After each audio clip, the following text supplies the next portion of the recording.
संत ने देखा ये बिच्छू मेरे सामने बह रहा है, मर जाएगा, मेरा स्वभाव है बचाना। तो संत ने बिच्छू को उठाया और जैसे ही हाथ में उठाया तो बिच्छू का स्वभाव क्या है, काटना। तो बिच्छू ने तुरंत डंक मार दिया।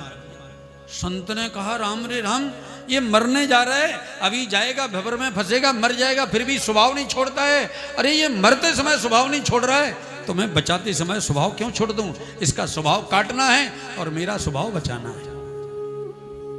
अब तो संत जैसे ही उठाते बिच्छू काट देता, फिर से हाथ हिलता, गिर जाता जल में, फिर उठाया, फिर काटा, फिर गिरा।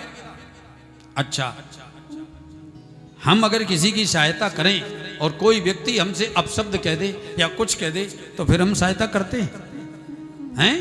हम छोड़ के चले जाते, कोई बात नहीं। लेकिन ध्यान रखना, वही तुम्हारे सहायता करने की जो तुम्हारे अंदर भावना है, उस भावना की परीक्षा है। अगर वो अपशब्द बोल रहा है तो, अगर वो गलत बोल रहा है तो, और अगर फिर भी तुम सहायता करते हो तो वास्तव में वो सच्ची से सहायता तुम्हारी परमात्मा स्वीकार करता है।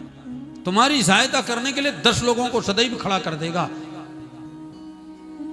अगर तुम उस परिस्थिति में सहयोग कर रहे हो, उस परिस्थिति में सहायता कर रहे हो जब कोई व्यक्ति तुमको कुछ अपशब्द कह देता है, उस समय भी तुम अगर सहायता कर रहे हो तो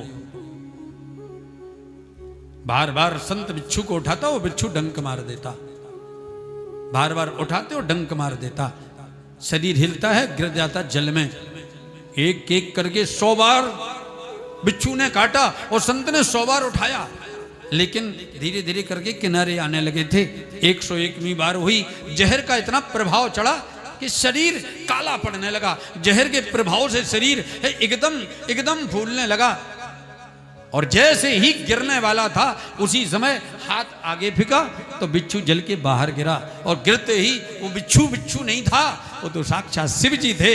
भोलेनाथ प्रकट हो गए और भोलेनाथ ने जैसे ही हाथ लगाया, संत के शरीर का जहर शांत हो गया और संत को उठा करके भगवान ने अंक में भर लिया। आशीर्वाद देने लगे, तुम्हारी परीक्षा लेके मैं प्रसन्न हो गया, वरदान मांगो, क्या चाहिए तुमको? संत ने कहा भगवंत एक वरदान दे दो, जैसी परीक्षा आपने मेरी ली ऐसी परीक्षा और किसी की मत लेना, बस यही वरदान दे दो। क्यों? बोले कलयुग का आदमी है, कलयुग का व्यक्ति के अंदर पेशेंस की कमी है, धैर्य की कमी है। वो नहीं समझ पाएगा आपको, नहीं समझ पाएगा आपके रूप को, वो ऐसी सेवा नहीं कर सकता है आपकी।